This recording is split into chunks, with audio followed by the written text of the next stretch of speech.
Welcome, my dear students, to second session on arithmetic progression. Let us start the session. और अगर first session तुमने checkout नहीं किया है तो एक बार पहले उसको चेकआउट कर लो, फिर इस सेशन पे कंटिन्यू करना. ओके, सो फर्स्ट क्वेश्चन लेते हैं आज का. Question number 1. The sum of first three consecutive terms of an arithmetic progression is 21 and the product of the first and third term is 45. So how many such arithmetic progressions are possible? Sum given है first three consecutive terms का एक arithmetic progression का 21. So as we discuss in the first session कि कभी भी अगर हमें ऐसे क्वेश्चंस गिवन हो जाके सम और प्रोडक्ट की बात की जा रही हो, so if we have to assume three terms we can assume those three terms as a minus d, a and a plus d. Is that it? So ठीक है. और इससे बेनिफिट हमें क्या मिलेगा कि when we are adding these three terms तो summation जो हमारा आएगा that will be equal to 3a. तो डी वाला पार्ट कैंसिल आउट हो जाएगा. So sum of these three terms will be 3a and 3a is equal to 21. So clearly यहां से हमें a इज इक्वल टू 7 मिल गया. But a is not the first term this time. a हमारा middle term है और product of the first and third term is 45. First term है a minus d और थर्ड है a प्लस डी. तो a minus d into a plus d this is equal to 45. This value is 45 and a is equal to 7. So we can say that same 7 minus d into 7 plus d that is equal to 45. And we know कि if we have an expression a minus b into a plus b then that expression becomes a square minus b square because plus ab और minus ab तो cancel out कर देगा एक दूसरे को. So similarly यहाँ पे हो जाएगा 7 minus d into 7 plus d that will be 7 का square minus d square and that is equal to 45. तो d square will equal to 7 square which is 49 minus 45. तो d square is equal to 4 आ जाएगा और यहां से common difference d will be equal to plus minus 2. Okay, तो middle term हमारा a आ गया 7 और d हमारा या तो प्लस 2 होगा या फिर माइनस 2 होगा. So if d is plus 2 दो केसेस बनेंगे. ठीक है, if d is plus 2 question यही तो पूछ रहा how many such APs are possible. तो अगर हमारे पास दो कॉमन डिफरेंस बन रहे हैं, there are two common differences, then definitely answer will be option C. क्योंकि क्वेश्चन में ये नहीं गिवन है कि हमारी एपी डिक्रीजिंग हो या फिर इंक्रीजिंग हो, दोनों में से कुछ भी हो सकती है. तो अगर डिक्रीजिंग एपी होगी तो डेफिनेटली जो हमारा डी है कॉमन डिफरेंस है दैट शुड बी नेगेटिव होगा. Isn't it so? तो अगर हमारा डी माइनस 2 ले लेते हैं, if common difference d is equal to minus 2, तो फर्स्ट टर्म हो जाएगा 7 माइनस माइनस 2 यानी कि 9. नेक्स्ट टर्म होगा 7 और फिर आएगा 5. This is when our common difference is negative.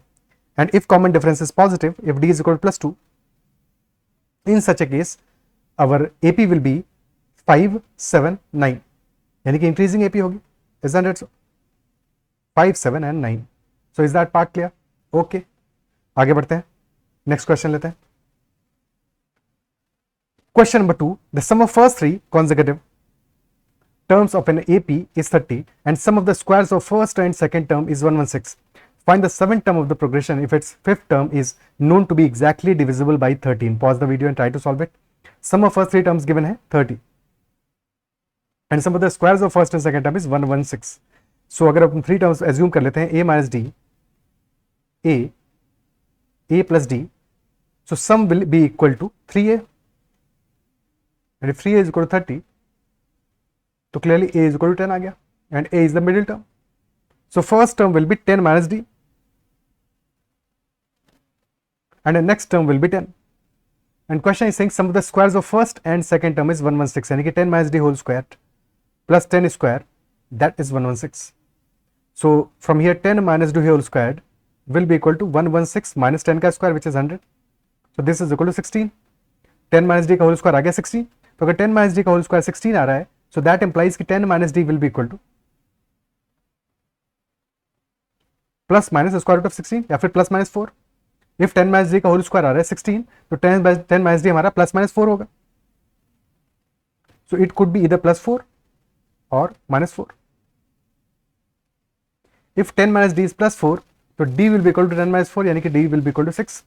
And if 10 minus d is equal to minus 4 तो डी हमारा क्या आ जाएगा, डी विल बी 10 प्लस 4 14. हालांकि डी निकालने की ऐसा क्वेश्चन में जरूरत नहीं था बिकॉज हमें सीरीज निकालना है, तो बिना डी निकाले भी तो सॉल्व कर सकते हैं. फर्स्ट टर्म सेकंड टर्म मिल जाएगा. तो फर्स्ट केस में अगर हमारा 10 minus d is equal to plus 4, case number 1 में when 10 minus d is plus 4, ठीक है, तो पहला टर्म क्या आ जाएगा, पहला टर्म तो 10 माइनस डी है, यानी कि first term is 4, next term is 10, और and clearly this is AP, तो 4 से 10 पे गए तो 6 का एडिशन किया है, तो नेक्स्ट टर्म आ जाएगा 16, फिर नेक्स्ट टर्म आएगा 22, देन 28, 34, 40 एंड सो ऑन। और क्वेश्चन क्या कह रहा है, find the seventh term of the progression if fifth term is exactly divisible by 13। तो फर्स्ट केस में हमारा फिफ्थ टर्म क्या रहा है 28, and 28 is not divisible by 13, 13 से डिविजिबल तो नहीं है, तो पहला वाला केस फिर पॉसिबल हमारा नहीं होगा। सेकंड केस में क्या बनेगा मामला, सेकंड केस में हमारा फर्स्ट टर्म हो जाएगा 10 minus d is -4, first term is -4, next term है 10, तो प्लस 16 हो रहा है, हमारा कॉमन डिफरेंस कितना आ रहा है, सॉरी प्लस 14 हो रहा है, प्लस 14 हो रहा है, कॉमन डिफरेंस आ रहा है 14, तो नेक्स्ट टर्म आ जाएगा 10 के बाद 24, देन 38, एंड देन टर्म आएगा 52 which is divisible by 13, fifth term is divisible by 13 in the second case, और यही केस हमें कंसिडर करना है। Seventh term of the progression क्या होगा, ये क्वेश्चन पूछ रहा है, तो नेक्स्ट टर्म आ जाएगा हमारा 66, and then next term will be T7 will be 80, T7 आ जाएगा 80, option D will be the answer. Just in case अगर T7 की बजाय T17 पूछा होता तो फिर ऑब्वियसली मैनुअली तो नहीं निकाल पाते, बट हमें फर्स्ट टर्म पता है कि फर्स्ट टर्म आ रहा है -4 और कॉमन डिफरेंस आ रहा है 14 का, ठीक है, तो फर्स्ट टर्म भले ही a माइनस डी है, बट फर्स्ट टर्म हमारा आ रहा है term number 1 T1, first term या फिर T1 that is equal to -4, and common difference in this case is equal to 14। तो जो भी टर्म पूछेगा अकॉर्डिंगली हम सॉल्व करके निकाल देते हैं फॉर्मूला एंड टर्म का अप्लाई करके। क्या पार्ट क्लियर है? ओके, नेक्स्ट क्वेश्चन देखते हैं। In an AP of 21 terms, the sum of the first three terms is -33 and that of the middle three terms is 75. So what is the sum of the arithmetic progression? AP है हमारी 21 terms की, first three terms का जो sum है that is -33 and that of the middle three terms is 75. So what is sum of the AP? AP का sum क्या होगा? और sum किसी भी AP का क्या होगा? अगर मैं number of terms के लिए पूछा गया, sum will be equal to number of terms that is n multiplied by average, ठीक है, और क्लियरली हमें मिडिल थ्री टर्म्स का जो सम है that is given, middle three terms का सम हमको ऑलरेडी गिवन है क्वेश्चन में। मिडिल थ्री टर्म्स कौन से होंगे, जो एग्जैक्टली मिडिल में आएंगे। 21 टर्म्स टोटल है, 1 + 21/2 यानी कि term number 11 that will B exactly in the middle, term number 10 उससे एक पहले वाला होगा, टर्म नंबर 12 उसके बाद वाला होगा। So we have the sum of term number 10 + 11 + 12 and that total is 75। क्या ये बात अप्रिशिएट कर पा रहे हो? ठीक है, साथ में फर्स्ट थ्री टर्म्स का सम भी गिवन है, फर्स्ट थ्री टर्म्स का सम भी गिवन है, T1 + T2 + T3 उसका भी सम गिवन है -33।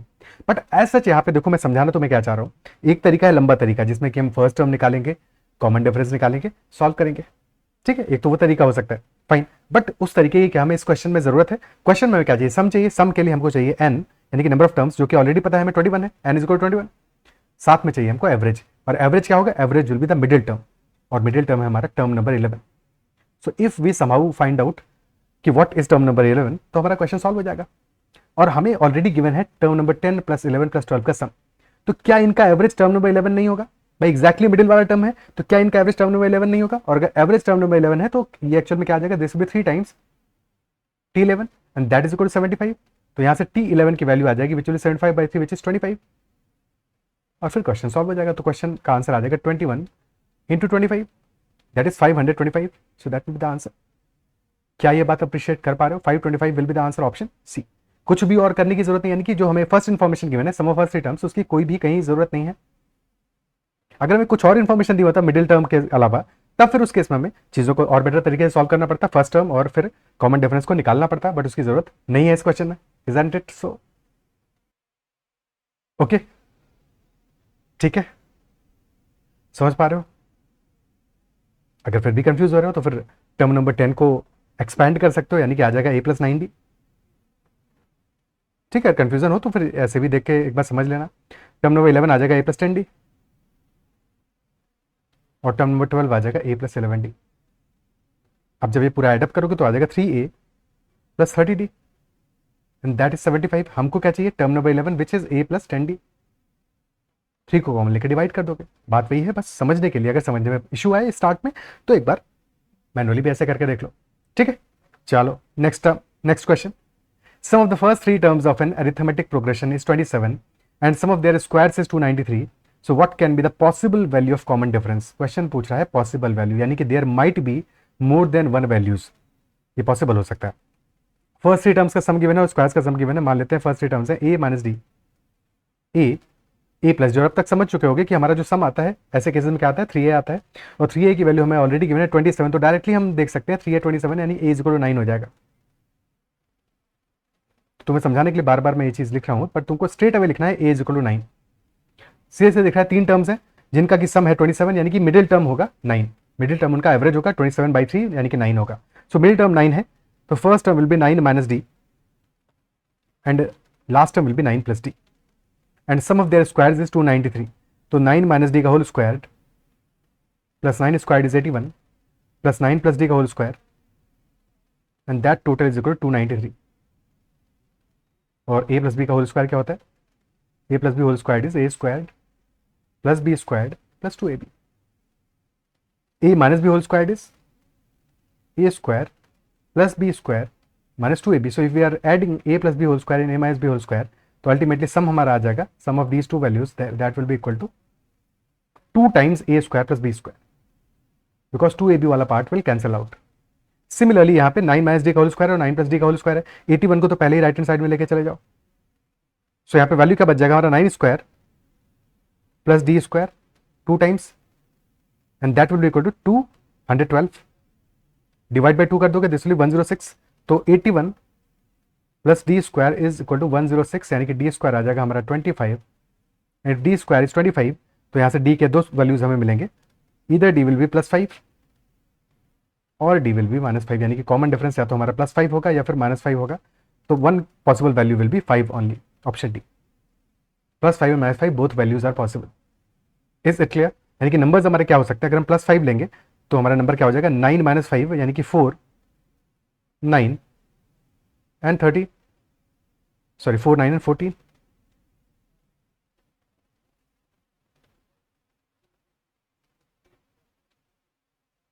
Four 9 and 14 these will be numbers, या फिर नंबर्स हो जाएंगे 14, 9 and 4।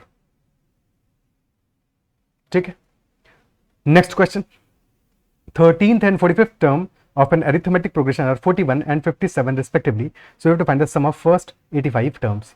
sum of first 85 terms क्या होगा, और first 85 terms का अगर सम पूछ रहा है तो sum of 85 terms will be equal to number of terms multiplied by average, और नंबर ऑफ टर्म्स क्या है 85 है, और एवरेज टर्म क्या होगा हमारा 85 टर्म्स टोटल है फर्स्ट से लेके 85 तक, तो यानी कि term number 1 plus term number 85/2, और जो क्या आ जाएगा 1 + 85/2 यानी कि 43, टर्म नंबर 43 हमारा एवरेज होगा।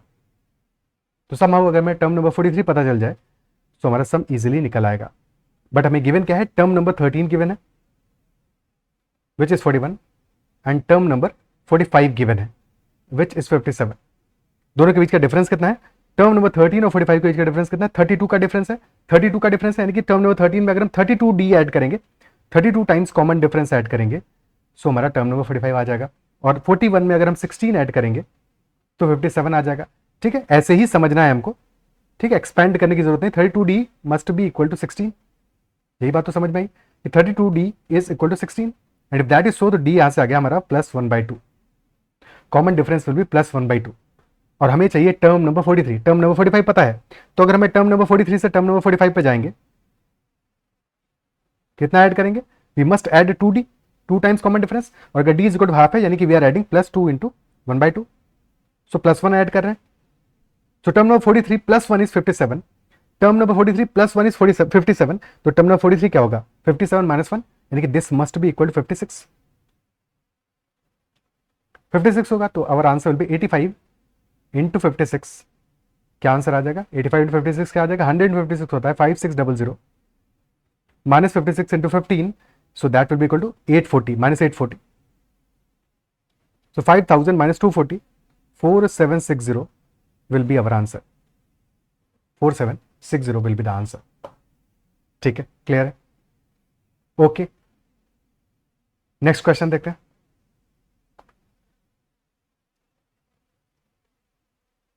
Next question is saying the sum to n terms of an arithmetic progression is 3n² + 4n and we have to find the nth term। Very conceptual, very basic question। Pause करो video को और एक बार solve करने की कोशिश करो।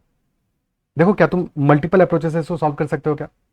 ठीक है, nth टर्म अगर हमें निकालना हो और हमें सम ऑफ n टर्म्स का फॉर्मूला गिवन है या फिर एक्सप्रेशन गिवन है तो कैसे निकालोगे, कैसे निकालोगे?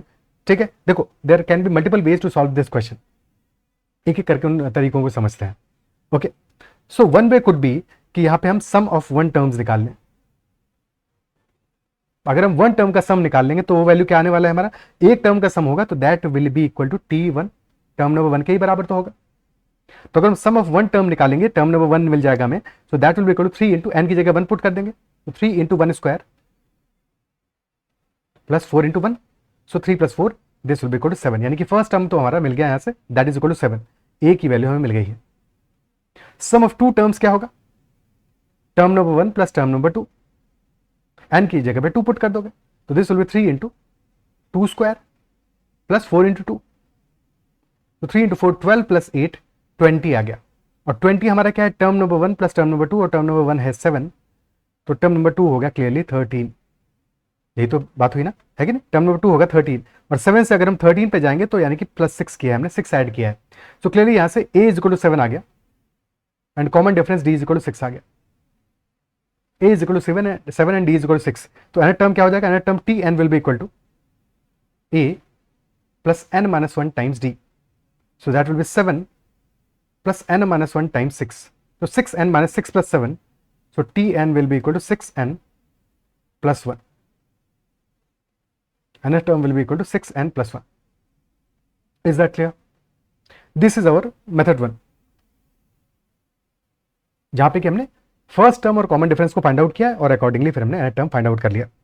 सेकंड मेथड क्या हो सकता है, सेकंड मेथड कुड बी कि देखो अगर हम टू टर्म्स के सम में से S2 में से if we subtract S1, S2 क्या है, S2 is T2 plus T1, और S1 क्या है, S1 is only term 1, isn't it so? तो अगर हम S2 में से S1 को सब्ट्रैक्ट कर देंगे, यानी term number 2 plus term number 1 के सम में से if we subtract term number 1 का सम, तो हमें रिजल्ट में क्या मिलेगा, we will be getting result में T2 मिलेगा, यानी कि टर्म नंबर 2 की वैल्यू मिल जाएगी।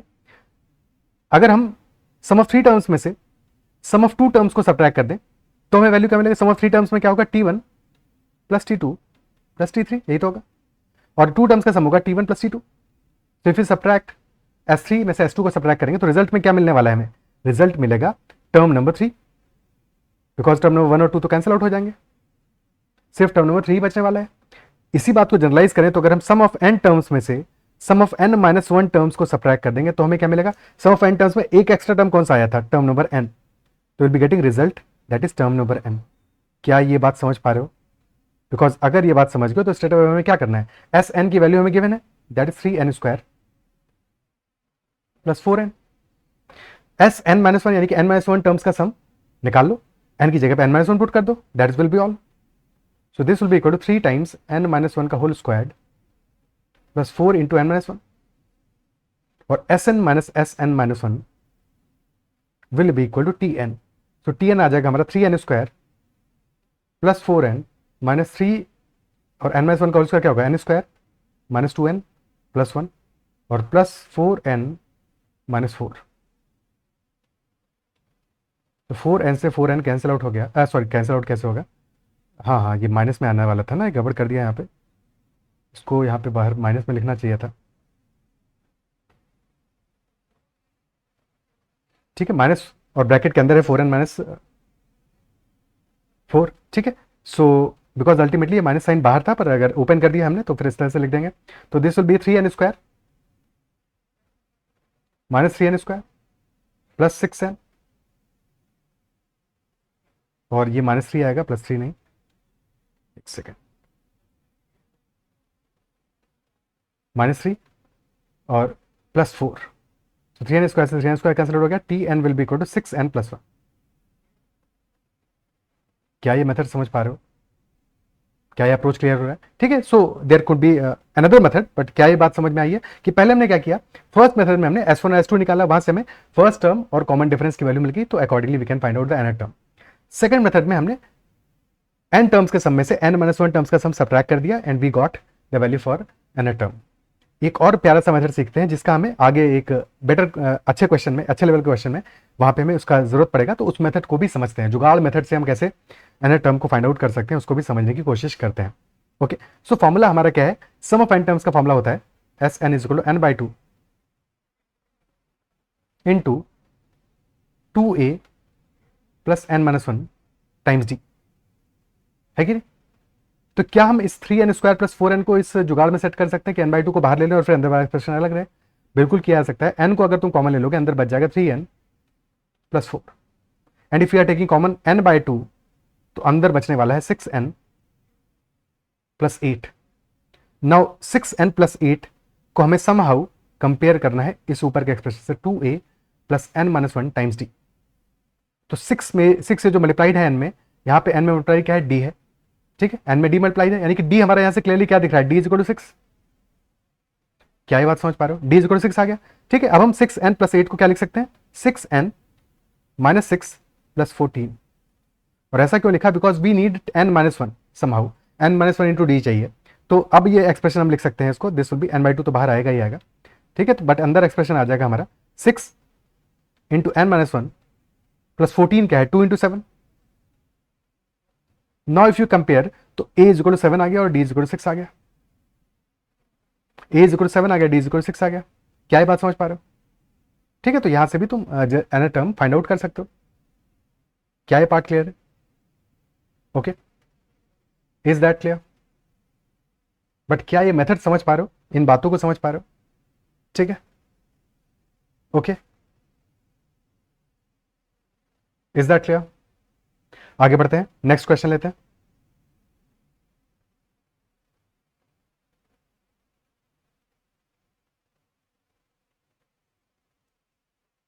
Next question is, if 4 times the fourth term of an AP is equal to 9 times the 9th term of an AP, so what is 13 times the 13th term of the same arithmetic progression?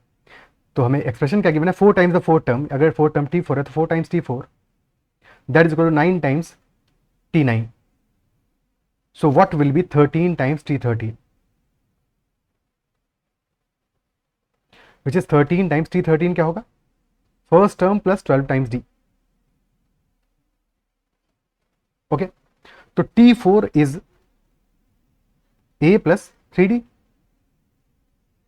T9 will be A plus 8D, so 9A minus 4A क्या आ जाएगा, that will be 5A plus 9 into 8 72D minus 12D, तो 5A plus 60D that is equal to 0। 5 common ले लिया, अंदर बच गया हमारा A plus 12D that is equal to 0। So we got that A plus 12D is equal to 0, और A plus 12D क्या है, this is equal to term number 13।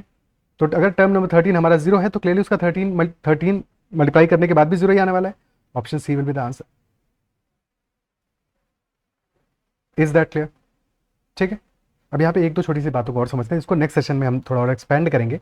But देखो यहाँ पे एक बात और समझ सकते हैं कि अगर A प्लस 12D हमारा 0 आ रहा है, टर्म नंबर 13 0 आ रहा है, साथ में हमें गिवन है टर्म नंबर 4 और टर्म नंबर 9 का रेशियो क्या आ रहा है, term number 4 by term number 9 is 9/4, 9/4 का रेशियो आ रहा है, यानी कि टर्म नंबर 4 हमारा 9, अगर if term number 4 is equal to 9 तो term number 9 is equal to 4, या फिर 9 और 4 के रेशियो में तो है ही है, ठीक है। अब रेशियो में होने का ये जरूरी नहीं है कि एक्चुअल में ये 9/4 भी हो सकता है, यानी कि टर्म नंबर 4 और टर्म नंबर 9 हमारे 9 और 4 भी हो सकते हैं, 18 और 8 भी हो सकते हैं, या फिर -18 और -8 भी हो सकते हैं, यानी कि कोई भी वैल्यू हो सकता है, पॉजिटिव भी हो सकते हैं दोनों, या निगेटिव भी हो सकते हैं। क्या ये बात समझ पा रहे हो, ठीक है, कि पॉजिटिव होना भी इनका पॉसिबल है, निगेटिव होना भी पॉसिबल है। इज दैट क्लियर, ठीक है। तो अगर ये पॉजिटिव होंगे, if both term number 4 and term number 9 are positive, ठीक है, तो टर्म नंबर 9 हमारा क्या है, एक सेकेंड, हाँ 9/4 आ रहा है ना, ठीक है। तो अगर ये if both of them are positive, तो क्या देख पा रहे हो, टर्म नंबर 4 हमारा 9 है बट टर्म नंबर 9 इज 4, या फिर इसी रेशियो में है, देयर रेशियो इज 9:4। तो इफ 9:4 का रेशियो है, यानी कि जो हमारी अरिथमेटिक प्रोग्रेशन है दैट इज डिक्रीजिंग, डिक्रीज कर रही है इस केस में, डिक्रीजिंग एपी है, isn't it? And that is why जो टर्म नंबर 13 है वो हमारा 0 आ रहा है, 0 आ रहा है। और इसके बाद में अब क्योंकि एपी हमारी डिक्रीज कर रही है, 9 से 4 पे गई, 4 से 0 पे गई, तो अब after term number 13 all the terms will B negative, यानी कि term number 14 onwards in this case, if such is the case, if T4 and T9 both are greater than 0, so in such a case term 14 onwards will be less than 0, negative होंगे। Second scenario हो सकता है कि when both term number 4 and term number 9 are negative, ये भी तो possible है, both are negative. जैसे कि एक एग्जांपल ले लिया हमने। सो इन दिस केस क्या है, टर्म नंबर 4 हमारा आ रहा है -18 और टर्म नंबर 9 आ रहा है हमारा -8। तुम कोई भी और एग्जांपल ले सकते हो, बस रेशियो 9:4 का रखना है, ठीक है। एग्जांपल अपने एंड पे कुछ भी ले लो। सो इस केस में क्या हो रहा है, टर्म नंबर 4 है -18, यानी कि ज्यादा छोटी वैल्यू है, टर्म नंबर 9 -8 है। सो वैल्यू हमारा इंक्रीज कर रहा है। So this is an example of increasing AP. Increasing AP है। और अगर एपी इंक्रीज हो रहा है, इंक्रीज होकर टर्म नंबर 13 हमारा हो जा रहा है 0। So this time AP is increasing. So term number 14 onwards क्या होगा, all terms will be positive. सारे के सारे टर्म हमारे पॉजिटिव होंगे। क्या ये बात समझ पा रहे हो? ठीक है, इसको और डिटेल में समझेंगे हम नेक्स्ट सेशन में, बट क्या यहां तक बातें समझ में आई हैं? क्या ये पार्ट क्लियर है? ठीक है, is that much clear? Okay, ठीक है। आगे नेक्स्ट क्वेश्चन देखते हैं। Next question is the sum of first 43 terms of an AP is 0, so which term of the AP must be 0? Very, very, very easy question. Sum of first 43 terms of an AP is 0, so which term of the AP must be 0? तो अगर sum of 43 terms is 0, so can we say this is nothing but n into average? Sum of terms क्या होता है? n into average, और n यहाँ पे क्या है 43, तो 43 into average, और average क्या होगा हमारा, कौन सा term होगा? 43 terms है तो 1 plus 43 by 2, term number 1 plus 43 by 2 which is term number 22। तो 0 is equal to 43 into term number 22। तो क्लियरली यहां से हमें क्या रिजल्ट मिल जाएगा कि term number 22 must be equal to 0। और क्वेश्चन यही तो पूछ रहा था। तो 22nd term will be equal to 0 in such a case. If sum of first 43 terms of an AP is 0, तो टर्म नंबर 22 0 होगा।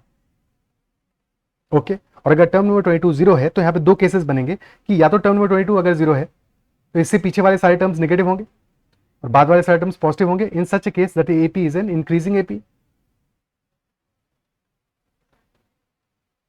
Increasing AP, this is first case. Second case हो सकता है कि टर्म नंबर 22 तो 0 है but इससे पहले वाले टर्म सारे पॉजिटिव हों और बाद वाले टर्म सारे नेगेटिव हों। So in such a case that AP is a decreasing AP.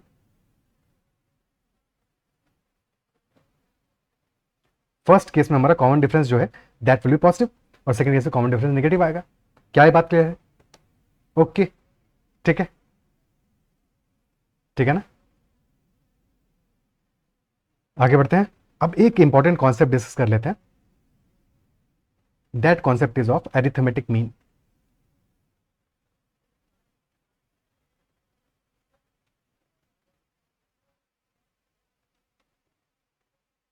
arithmetic mean. It is also called average. So if there are two terms, let us say terms are A and B, there are two numbers A and B and we need to find out what is their arithmetic mean. तो arithmetic mean क्या है? Average ही है। arithmetic mean क्या होगा? A और B का, A plus B divided by 2. This will be their arithmetic mean. If there are three terms, तब फिर ये तो AP में होंगे, ठीक है, AP में होंगे। और फिर इनका arithmetic mean क्या आएगा? arithmetic mean will be middle value which is B, यानी कि B will be equal to A plus C by 2।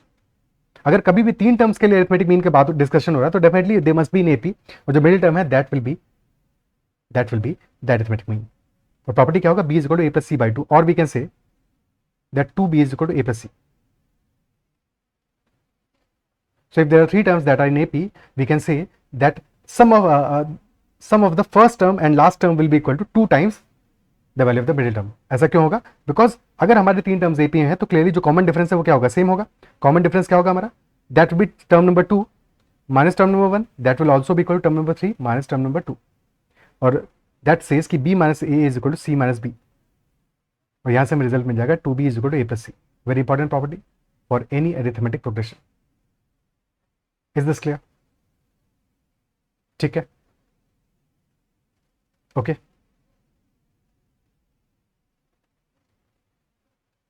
Now question हो सकता है कभी कि we have been given two numbers A and B and we have to insert an arithmetic means between, obviously between A and B. We have to insert an arithmetic means between A and B. मान लेते हैं जो an arithmetic means है they are A1, A2, A3 till AN. So terms A1, A2 till AN comma b, all these terms must be in arithmetic progression. If you are inserting an arithmetic means between a and b, तो all these terms will be in arithmetic progression. Is that clear? ठीक है. और अगर ये सारे के सारे terms हमारे अरिथमेटिक प्रोग्रेशन में, कितने टर्म्स हो गए? n टर्म्स तो यही है हमारे अरिथमेटिक मीन्स है, तो n are m's, and then this is the first term, this is the last term. So total terms आ गए mn+2. Total terms are n+2. Okay. So if you apply the term number n का formula, तो b क्या हो जाएगा? b is n+2 term, n+2 term है.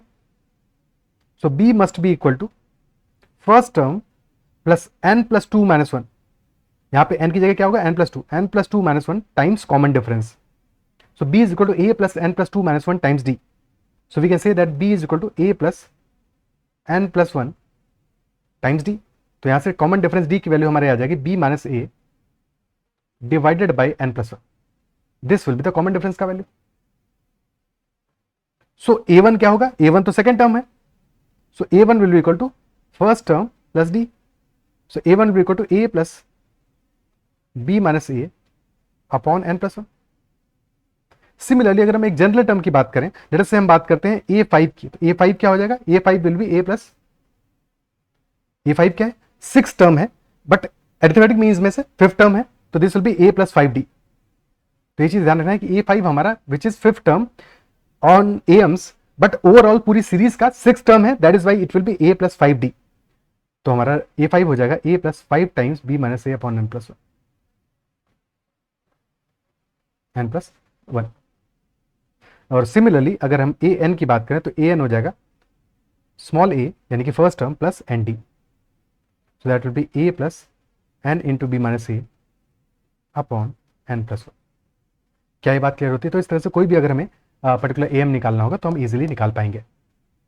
क्या ये बात क्लियर है? ठीक है. एग्जाम्पल भी शॉर्ट में लेते हैं,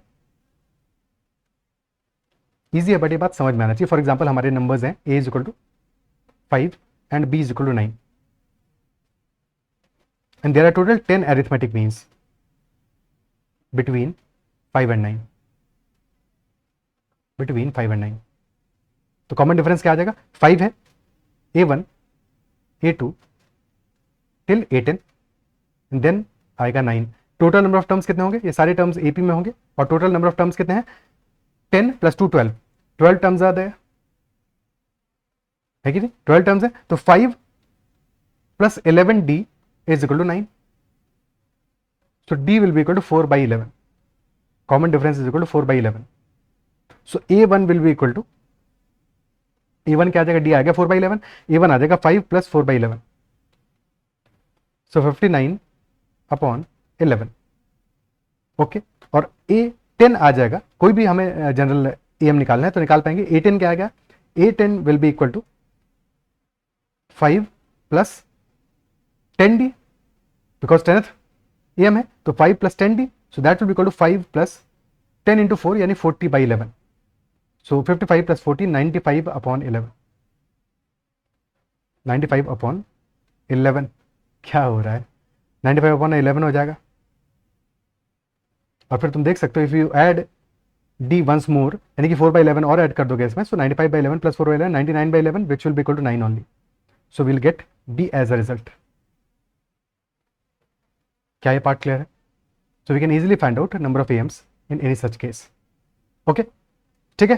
सो इतना ही रखते हैं आज के सेशन में. आई बिलीव जो भी बातें हमने डिस्कस की समझ आई होंगी, कहीं पे भी कोई डाउट नहीं रहा होगा. If there is any doubt whatsoever, make sure to comment about that doubt. और अगर सेशन पसंद आया तो उसको लाइक जरूर करना. अगर तक सब्सक्राइब नहीं किया है तो जरूर से जरूर कर लेना. Will be discussing some more questions and some more concepts in the next session on arithmetic progression. That's all for this session. Bye bye. Take care and keep learning.